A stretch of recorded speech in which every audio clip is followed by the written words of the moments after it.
The first thing you need to know about revenge is that it tastes nothing like the poets promised. It doesn't burn your tongue with sweet justice or flood your veins with righteous fire. No revenge tastes like champagne at room temperature, slightly flat, consumed in silence while watching snowfall on Fifth Avenue, through windows that have witnessed the rise and fall of American dynasties. It tastes like patience fermented into something far more potent than rage, something that can wait years for the perfect moment to strike. And the woman sitting across from me at the Rose Club knew this better than anyone alive. If you feel like this story might reach you somehow, follow the channel. That way, you help me bring more stories like this, and we grow with every life we learn from. She understood that revenge is not a dish best served cold. It's a vintage wine that improves with age, growing more complex and devastating with each passing season. It's the kind of knowledge that transforms a discarded wife into an architect of destruction, a woman underestimated into a force that can topple empires built on other people's trust. My name is Marcus Chun, and I've been covering New York's social labyrinth for Metropolitan Quarterly, long enough to recognize the difference between a performance and truth. 15 years of navigating the treacherous waters of high society journalism had taught me to read the subtle semiotics of wealth. The difference between old money's understated confidence and new money's desperate signaling. The way power announces itself through silence rather than volume. The particular cadence of voices that have never known the anxiety of a declined credit card. That December evening in 2025, I thought I was hunting a different story entirely. The city had wrapped itself in winter's cruel embrace. The kind of cold that seeps through $1,000 coats and finds the hollow spaces in even the most armored hearts. Snow had been falling since dawn, transforming Manhattan into something from a Carrier and Ives print. If Carrier and Ives had specialized in documenting the elegant brutality of American capitalism, the streets carried that particular muffled quality that comes with heavy snowfall, as if the city had been wrapped in cotton and left to contemplate its sins. I'd come to interview Caroline Blackwood, fashion industry titan, about the resurrection of high society nightlife post-pandemic. Caroline was one of those women who had turned survival into an art form, rebuilding her empire from the ashes of 2020 with the ruthless efficiency of someone who understood that sentiment was a luxury she couldn't afford.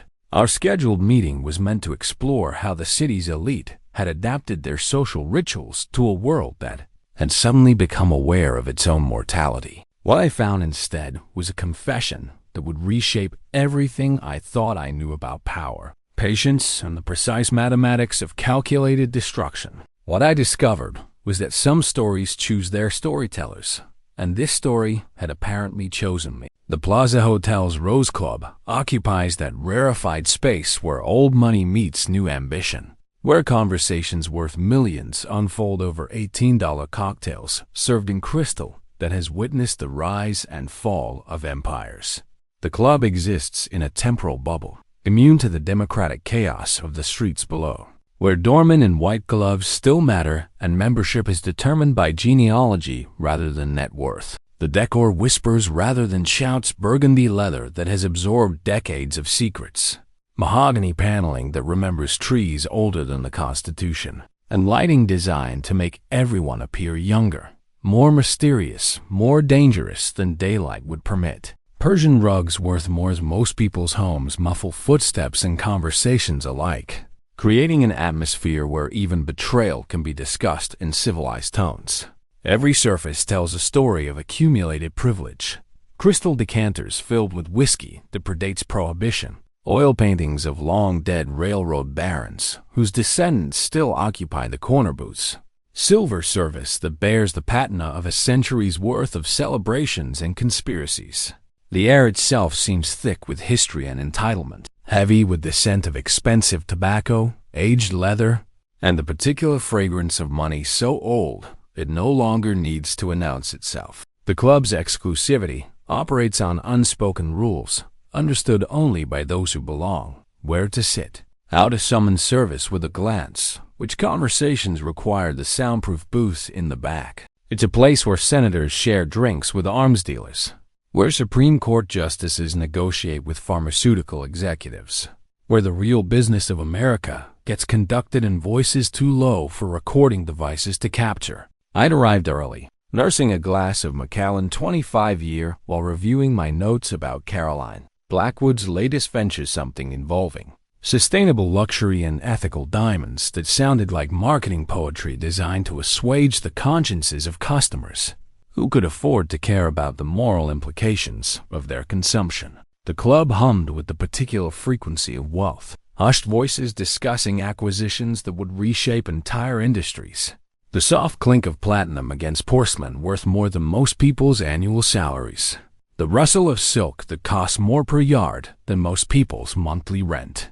The evening crowd represented a cross-section of American power that rarely gathered in one place outside of inaugural balls and funeral services.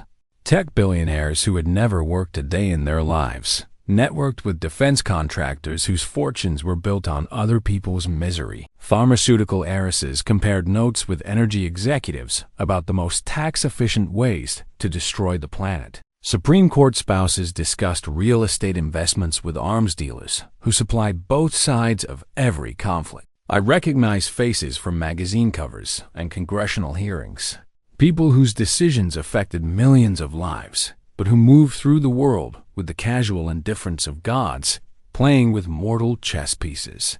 This was the shadow government that really ran America, the network of wealth and influence that operated beyond the reach of elections and accountability. That's when I saw her. She sat alone in the corner booth, the one reserved for people who didn't need to reserve anything, who commanded respect through presence rather than performance. Her table commanded a view of both the room and the street below, a strategic position that allowed her to observe without being observed, to see who entered and who left, who spoke to whom, and who carefully avoided eye contact. Her black silk dress seemed to absorb light rather than reflect it, creating an aura of elegantness that made her appear simultaneously invisible and impossible to ignore. The fabric moved like liquid darkness when she breathed, expensive enough to suggest wealth, but simple enough to suggest confidence. She wore it like armor disguised as evening wear, protection masquerading as vulnerability. Her jewelry, Cartier, unmistakably caught the warm glow of the overhead lamps like captured starlight, but each piece was chosen for its subtlety rather than its ostentation. A simple tennis bracelet that probably cost more than most people's houses, earrings that whispered rather than screamed their value, a watch that told time and nothing else, because time was the only currency that truly mattered. But it was her stillness that caught my attention first, the quality of absolute control that marked her as different from every other person in that room. In a space where everyone performed some version of themselves, the brilliant mogul, the charitable philanthropist, the reformed bad boy, she simply existed, as motionless as a predator waiting for prey, her gaze fixed on the street below where snow had begun to fall in lazy spirals that transformed Fifth Avenue into an impressionist painting. And then she looked at me, not the casual glance of recognition or the practiced smile of someone trying to place a half-remembered face, not the calculating assessment of a potential networking opportunity or the dismissive once-over of someone confirming their own superiority. She looked at me with the intentionality of someone who'd been waiting, perhaps for hours, perhaps for years, for exactly this moment to arrive. Her eyes were the color of winter storms, gray-green with flecks of something that might have been gold or might have been steel, depending on how the light caught them. They held mine with the confidence of someone who had learned that eye contact was a weapon as much as a courtesy, that the right look at the right moment could convey more than 1,000 words and hurt more than any physical blow. She raised one manicured finger, the nail a shade of red that suggested violence rather than seduction, the color of fresh blood on fresh snow, and beckoned me forward with the lazy confidence of someone who had never been refused, who understood that curiosity was a more powerful force than politeness, and that journalists were particularly susceptible to both. The gesture was economical, precise, containing just enough mystery to be intriguing and just enough authority to be impossible to ignore. In that single motion, she managed to convey that she knew exactly who I was, that she had something I wanted, and that she was prepared to negotiate from a position of strength. I found myself standing before I had consciously decided to move, drawn by the gravitational pull of genuine mystery in a room full of carefully constructed personas. My journalistic instincts were screaming warnings. This felt too convenient, too perfectly orchestrated, but they were overruled by the deeper hunger that drives all good reporters. The need to uncover the story that no one else has found. "You're Marcus Chen," she said as I approached, her voice carrying the particular cadence of someone educated at schools that don't advertise their exclusivity because they don't need to. It wasn't a question. The words emerged with the confidence of someone who had done her research, who knew not just my name but probably my birthday, my credit score, my mother's maiden name, and which graduate school had rejected my application 15 years ago. Her accent carried traces of old New York money, not the theatrical affectation that new wealth sometimes adopted, but the genuine article passed down through generations of carefully curated privilege. She pronounced each syllable with surgical precision, as if words were instruments that required proper handling to achieve their intended effect. I remained standing, journalist's instincts prickling with the awareness that this conversation had been orchestrated, that I was playing a role in someone else's carefully scripted drama. "Have we met?" "Not yet." She gestured to the seat across from her with the lazy confidence of someone accustomed to being obeyed, someone who understood that suggestions from people like her were actually commands disguised as invitations. But we're about to. "I'm Marianne Whitford, and I have a story that no one has had the courage to publish." The name detonated in my memory like a controlled explosion, releasing fragments of half-remembered gossip and social media controversies. Marianne Whitford, the wife who had vanished from New York society after a spectacularly public divorce, who had been the subject of countless think pieces about the particular cruelty of digital age humiliation. I had never paid much attention to society scandals, but this one had been impossible to ignore. The kind of story that penetrated even the most insular professional bubbles. The name meant wealth, certainly, but also failure, public humiliation. The kind of fall from grace that made other members of her social class cross themselves and count their blessings. She was supposed to be broken, exiled, reduced to cautionary tale status among women who understood that their own positions were only as secure as their husbands' reputations. But something in her delivery, the way she pronounced each syllable with surgical precision, the confidence that radiated from her like heat from a perfectly banked fire suggested that reports of her destruction had been greatly exaggerated. This was not a woman seeking sympathy or redemption. This was someone who had transformed humiliation into ammunition and was ready to start shooting. I sat, my recorder already within reach, but not yet activated. Years of practice had taught me to read the temperature of a conversation before committing it to digital memory, to understand the difference between someone seeking publicity and someone offering genuine revelation. The recorder could capture words, but it couldn't preserve the subtle interplay of power that made some conversations worth having and others worth avoiding. The booth was positioned perfectly for private conversation, far enough from other tables to prevent eavesdropping, angled to discourage lip reading, with acoustic properties that seemed designed to contain secrets. Someone had invested serious money in creating a space where dangerous information could be exchanged without fear of surveillance or interruption. "What kind of story?" I asked, accepting the champagne she poured from a bottle I hadn't noticed before. Dom Perignon in 2015. The kind of vintage that costs more than most cars and tastes like liquid gold mixed with the tears of angels. The bottle sat in a silver bucket that bore the patina of age and wealth, surrounded by crystal flutes that caught the light like diamonds. She poured with the precision of someone who had learned that every gesture mattered, that elegance was a language as complex as any spoken tongue. The champagne rose in my glass like a golden promise, releasing bubbles that danced toward the surface with hypnotic regularity. Even the pour was a performance, calculated to impress and intimidate in equal measure. "The kind that starts with humiliation and ends with justice," she said, her smile barely perceptible, a slight upward curve at the corner of her mouth that suggested secrets rather than joy. "The kind where the villain gets exactly what they deserve, and the victim discovers she was never a victim at all. The kind of story that reveals how power really works in the city, and what happens when someone finally decides to use it properly. The champagne was perfect, of course.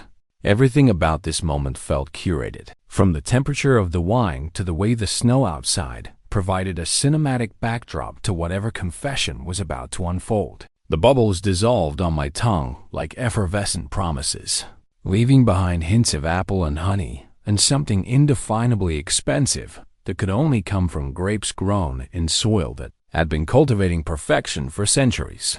I found myself wondering if this was performance, or if performance had simply become Marianne Whitford's native language. If she had learned to weaponize elegance so thoroughly that even her spontaneous moments felt choreographed. There was something theatrical about her stillness.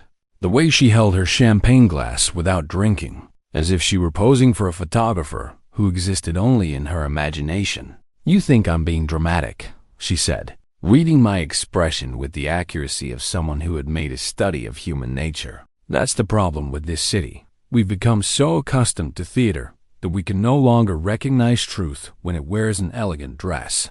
She was right, of course. In my line of work, everyone was always selling something themselves. Their version of events, their carefully constructed mythology. But there was something in her stillness, in the way she held her champagne glass without drinking, that suggested a different kind of transaction.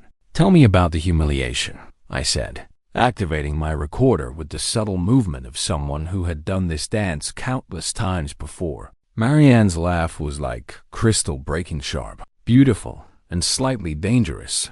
The sound of something precious being deliberately destroyed. "Oh, darling, where do I begin? With the wedding announcement in the Times, the honeymoon photographs in Vogue, the society columns that breathlessly chronicled every charity gala and gallery opening? Or should I start at the end with the image of me standing in my own living room, watching my husband's tongue explore the mouth of my oldest friend while they thought I was 3,000 miles away attending a board meeting?" She paused, allowing the brutality of that image to settle between us, like sediment at the bottom of a wine glass. The confession was delivered with the emotional temperature of someone reading a grocery list, but I could sense the molten core of rage that had been compressed and refined into something far more dangerous than simple anger. "The funny thing about being betrayed," she continued, "is that everyone expects you to be surprised, shocked, devastated by the revelation that the man you trust with your life has been systematically lying to you for years. But the truth is more complicated, as truth usually is. I had known about Richard's infidelities almost from the beginning. Not the details, not the names, but the fact of them. He wasn't particularly subtle about his needs or his entitlements. The words hung in the air between us like smoke from an expensive cigarette, creating a haze of complicity that made breathing feel dangerous.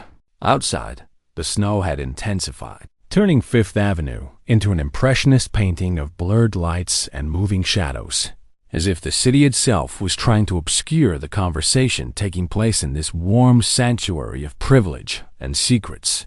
Inside the Rose Club, the ambient noise seemed to recede, as if the universe had decided this conversation deserved its full attention.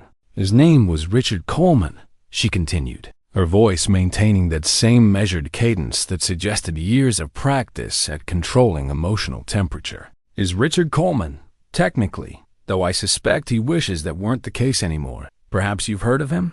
Coleman Capital Management? They used to manage somewhere in the neighborhood of $12 billion before the unfortunate events of last spring." The name triggered a cascade of half-remembered headlines and cable news controversies. Richard Coleman had been one of those figures who occupied the intersection of finance and celebrity, equally at home on CNBC and at Met Gala after-parties. He had been the kind of investor whose opinions moved markets, whose presence at a charity event guaranteed coverage in 3 different publications, whose personal life was conducted with the confidence of someone who believed himself to be too powerful for consequences. I had heard of Richard Coleman, though the details were fuzzy. Financial news wasn't my beat, but his fall from grace had been spectacular enough to penetrate even the insular world of cultural journalism. something about fraud, federal investigations, and a suicide attempt that had left him alive but diminished, transformed from master of the universe into cautionary tale. Richard was everything American capitalism promises its most devoted servants, Marianne said, finally taking a sip of her champagne.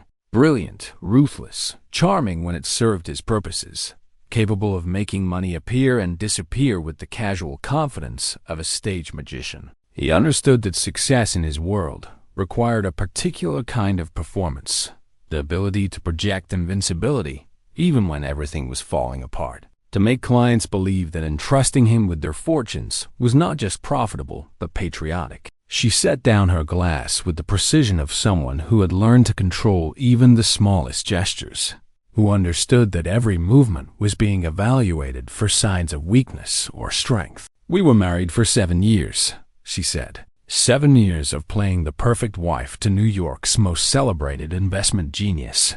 7 years of charity galas where I wore clothes I didn't choose and smiled at people whose names I can no longer remember. 7 years of gallery openings where I discussed art I didn't understand with collectors who were more interested in my jewelry than my opinions. 7 years of being Mrs. Richard Coleman, as if I had never existed before the moment I signed that marriage certificate, as if my entire identity had been legally transferred to him along with my trust fund." She paused, allowing the weight of those years to settle between us like sediment at the bottom of a wine glass. "The funny thing about being a trophy wife," she continued, "is that everyone assumes you're either too stupid to know you're being cheated on or too greedy to care. The truth is more complicated, as truth usually is. I knew about the affairs.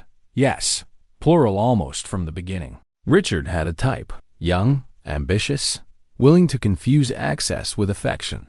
I could have ended it then, could have taken my half and disappeared into whatever comfortable exile rich divorcees occupy. But I was curious, you see. Curious about how far he would go, how much he thought he could take from me while I smiled and played along." The confession was delivered with the emotional temperature of someone reading a grocery list. But underneath her composure, I sensed something coiled and patient, like a snake that had learned to wait. "The affair with Jessica was different," Marianne said, and for the first time, her voice carried the faintest tremor. "Jessica Martinez, we've been friends since we were 7 years old. Met at some insufferable children's charity event our mothers had dragged us to. She was my maid of honor, for God's sake. She held my dress while I peed in the bathroom at the Four Seasons on my wedding day." She set down her champagne glass with the precision of someone who had learned to control even the smallest gestures. "The affair lasted 18 months. I know because I hired the kind of private investigator who specializes in discretion rather than evidence. I wanted to understand the shape of their betrayal before I decided what to do with it. They met at his office after hours, at her apartment in the village, at hotels in Midtown when they were feeling particularly reckless. They exchanged gifts, a vintage Cartier watch for him, a tennis bracelet for her that I recognized because I had helped him pick it out for my last birthday. The irony wasn't lost on either of us, and Marianne allowed herself another of those crystalline laughs. The photograph surfaced on a Tuesday in March. Some paparazzi had been following Jessica for a different story. She'd started dating that terrible actor, the one who makes superhero movies, and caught them leaving the pier together. The images were unremarkable in themselves. Two people walking, her hand on his arm, both of them laughing at some shared joke. But context is everything, isn't it? And the context was that Mrs. Richard Coleman was supposed to be in Los Angeles that week, attending a board meeting for the museum. She traced the rim of her champagne glass with one finger, the motion hypnotic and deliberate. The story broke on page 6 the next morning. Power couple or power struggle? They were so pleased with their alliteration. By noon, it was trending on Twitter. By evening, there were memes. My favorite showed my wedding photo with Richard's face replaced by a question mark. "Wife or beard?" the caption asked. The cruelty of strangers, it turns out, is nothing compared to the cruelty of friends who suddenly see an opportunity to feel superior. I found myself leaning forward, drawn into the narrative despite my professional skepticism. There was something magnetic about Marianne's controlled fury, the way she transformed personal destruction into performance art.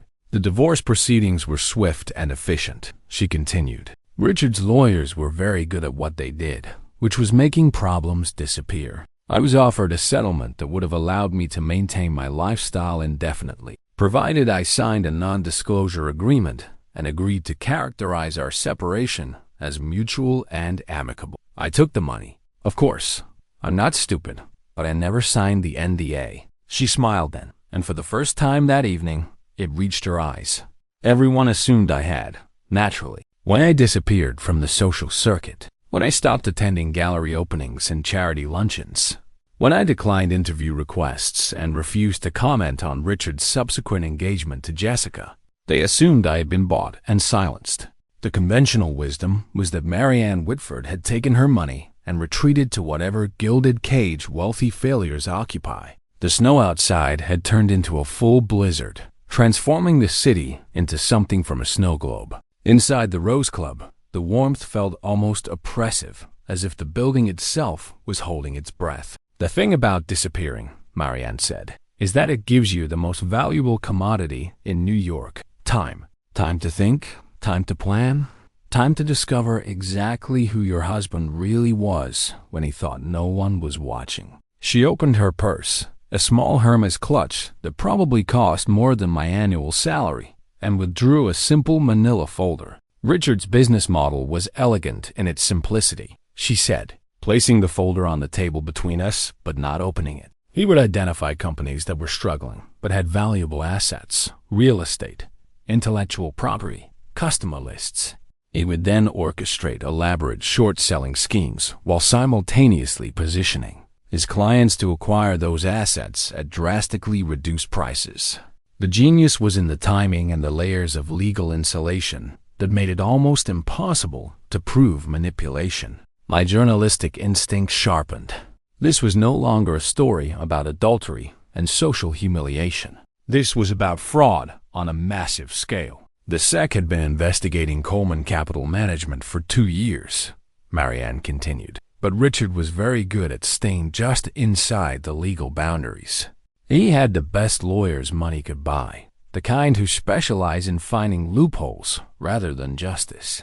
He would have gotten away with it too, if he hadn't made one crucial mistake. She finally opened the folder, revealing photocopied documents, bank statements, and what appeared to be email printouts.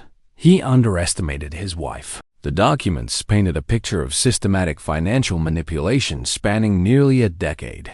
Richard Coleman hadn't just been cheating on his wife. He had been cheating on everyone: his investors, his clients, the market itself. The evidence was damning. Falsified reports, hidden offshore accounts, and a complex web of shell companies designed to obscure the flow of money. "How did you get all this?" I asked, my voice barely above a whisper. "Patience," Marianne replied, "and the particular kind of access that comes from being married to someone who believes you're too decorative to pay attention." Richard conducted business from our home office for years. He took calls during dinner, left documents on his desk, discussed strategy with his partners while I arranged flowers in the next room. He thought I was furniture, Marcus.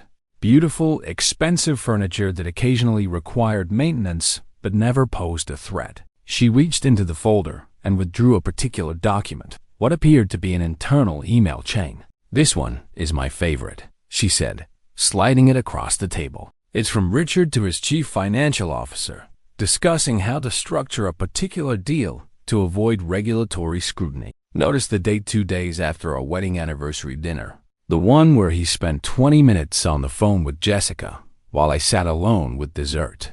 The email was damning in its casual criminality, discussing the manipulation of stock prices with the nonchalant tone of someone planning a weekend getaway. "I spent 18 months documenting everything," Marianne said. "Every phone call, every meeting, every transaction that existed in that gray area between unethical and illegal. I learned about derivatives and hedge fund structures, about regulatory loopholes and SEC filing requirements. I became an expert in my husband's criminality." "Why didn't you go to the authorities immediately?" I asked. Her smile was sharp enough to cut glass. "Because justice and revenge are not the same thing, darling. Justice would have meant Richard facing consequences for his crimes while retaining his wealth, his status, his ability to reinvent himself as a victim of overzealous prosecution. Revenge required something more comprehensive. She finished her champagne and signaled for another bottle with the subtle gesture of someone accustomed to being understood without explanation. I waited until Richard was on the verge of his greatest triumph, she continued. He had been courting a consortium of European investors for 2 years, trying to convince them to trust him with their sovereign wealth funds.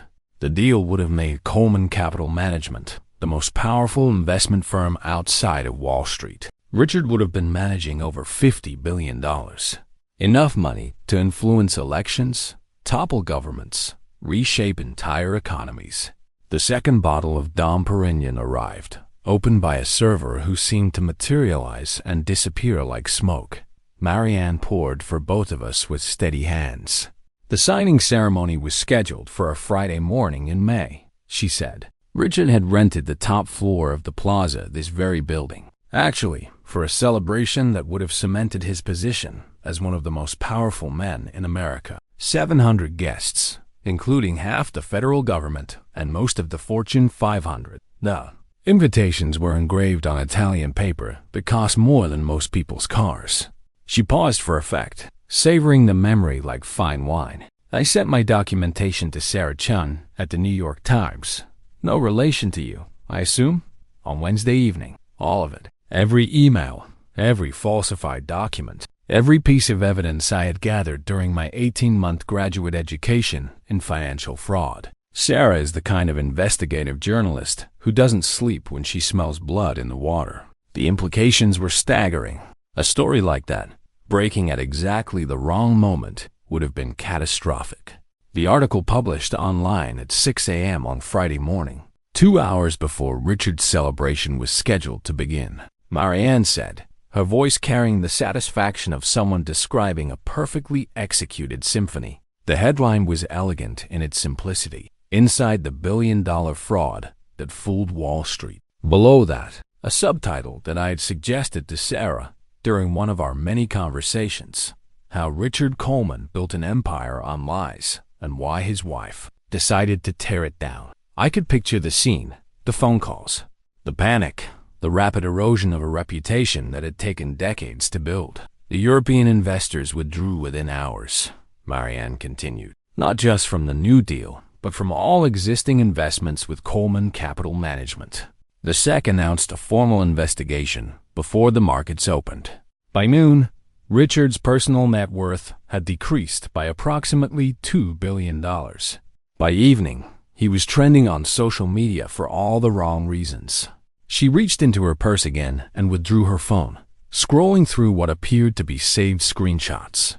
My favorite tweets, she said, showing me the screen. Someone had created a meme using our wedding photo with the caption, "When your wife becomes your worst enemy." Another showed Richard's headshot with crying, laughing emojis and the text, "This you, bro?"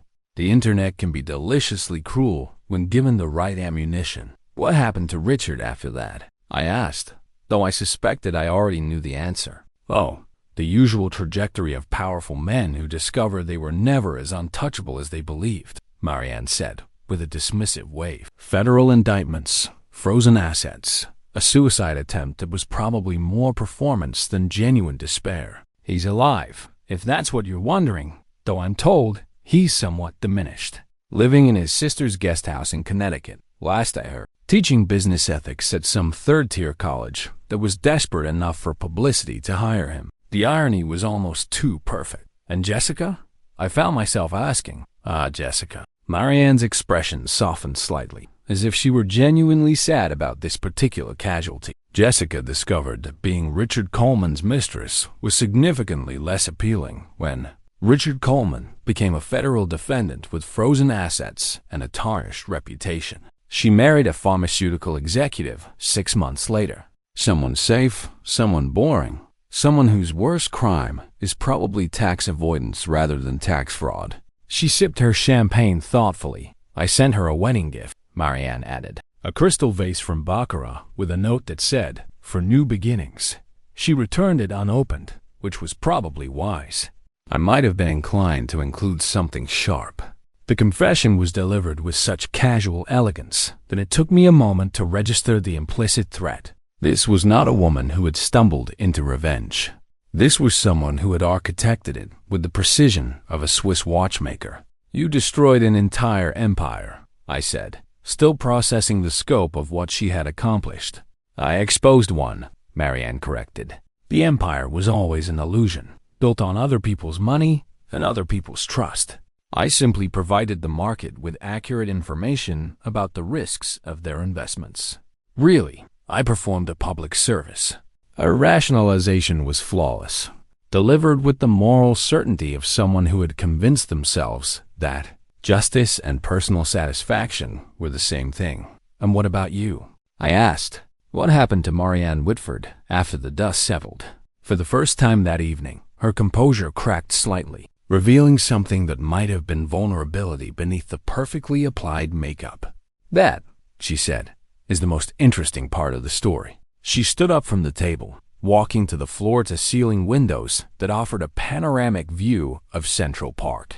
The snow had transformed the landscape into something magical, as if the city had been wrapped in white gauze and left to dream. "Do you know what happens to a woman when she stops being defined by her relationship to powerful men?" she asked, her back still turned to me. "When she stops being someone's wife, someone's daughter, someone's acceptable accessory." I waited, sensing that this was the heart of whatever story she had brought me here to tell. "She discovers who she actually is," Marianne said, turning back to face me. "And sometimes she discovers that she's more dangerous than anyone ever imagined." She returned to the table, but remained standing, looking down at me with an expression I couldn't quite read. "I used Richard's money, my money, legally speaking, to start an investment firm of my own," she said. "Whitford Strategic Partners. We specialize in identifying companies that have been victimized by the kind of predatory practices that Richard perfected. We help them recover, restructure, and sometimes we help them pursue justice against the people who tried to destroy them." The business model was elegant in its circularity, using the profits of financial predation to fund the defense against financial predators. "We're quite successful," Marianne continued. "Turns out I learned more during those 18 months of documentation than I realized. Turns out I have a talent for understanding the psychology of men who mistake ruthlessness for intelligence." She sat back down, her movements as controlled and deliberate as everything else about her. "We've recovered over $800 million for our clients in the past 2 years," she said. "We've exposed 12 separate fraud schemes, led to 37 criminal indictments, and prevented countless companies from being destroyed by the kind of financial parasites who view other people's livelihoods as raw material for their own enrichment." The transformation was remarkable. From trophy wife to corporate vigilante, from victim to victor, from decoration to weapon. "And the personal cost?" I asked, because there always was one. Marianne laughed, and this time the sound carried genuine warmth rather than bitter amusement. "Oh, darling, you still don't understand," she said. "There was no cost. There was only profit. Every friend who abandoned me after the scandal, every invitation that was rescinded, every social circle that closed ranks against me, all of it was revealed to be worthless. I had been living in a prison decorated to look like paradise, and I mistook the bars for jewelry." She gestured around the Rose Club, at the wealth and luxury that surrounded us. "I can still afford all of this," she said. "The difference is that now I choose it rather than being chosen by it. Now I buy my own champagne, set my own schedule, decide which rooms I want to enter, rather than waiting for permission to belong." The snow outside had begun to lighten, revealing the city beneath in glimpses and shadows. Soon, the storm would pass, and New York would resume its relentless pace. But for now, we existed in this suspended moment between confession and consequence. "Why are you telling me this?" I asked, the question that had been building throughout our conversation. "Why now?" Marianne smiled, and this time I recognized the expression for what it was. The satisfaction of someone who had saved the best part for last. "Because Richard is trying to rebuild," she said. "He's been meeting with investors, promising them that his legal troubles are behind him, that he's learned from his mistakes, that he's ready to return to managing other people's money. He's even written a book about his journey of redemption and the valuable lessons he learned from his fall from grace. She opened her purse one final time and withdrew a business card, placing it on the table with the same precision she had used for everything else that evening. "I thought it was time for a reminder," she said. "A reminder that some people never really go away, that some debts never really get paid, and that the women who are dismissed as decorative sometimes remember everything." I picked up the business card. It was simple, elegant, expensive. Marianne Whitford, Managing Partner, Whitford Strategic Partners. Below that, a phone number and an email address. No fancy titles, no elaborate descriptions, just a name and the promise of consequences. "You're going to publish this story," she said. It wasn't a question. "Are you asking me to or telling me to?" "I'm giving you the choice," Marianne replied. "But I'm also giving you the information to make an informed decision.